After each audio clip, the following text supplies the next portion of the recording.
Hi everyone, আজকের ওয়েদারটা খুব সুন্দর ছিল, বাইরে অনেক বাতাস হচ্ছিল। তো ফার্স্টে আমি আমার ব্রেকফাস্ট করে নিলাম। অ্যান্ড ব্রেকফাস্ট করতে করতে ভাবলাম যে আমি আজকে একটু শাওয়ার নিয়ে নিব ফার্স্টেই। দেন আমি একটা ড্রেস বের করে নিলাম, তো আমি আজকে এই ড্রেসটাই পরবো।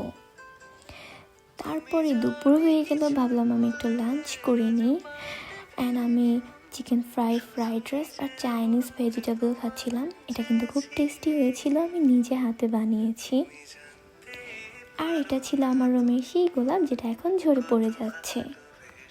বাই দ্য ওয়ে, তোমরা যদি কেউ এই ফুলটার নাম জানো তাহলে আমাকে অবশ্যই কমেন্ট করে জানিয়ে দিও। দেন বিকেল হয়ে গেল, আমি একটু জুস খেয়ে নিলাম। দেন একটু গান শুনলাম, ভাবলাম যে একটু প্রতিবেশী সেই গোলাপ গাছটার কাছে যাই। আর সেই গোলাপ গাছটার কাছে আমি চলেও আসলাম।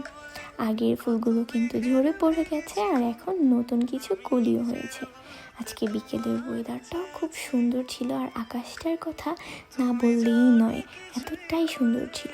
তো এই ছিল আজকের ব্লগ। তোমরা সবাই ভালো থেকো, আল্লাহ হাফেজ।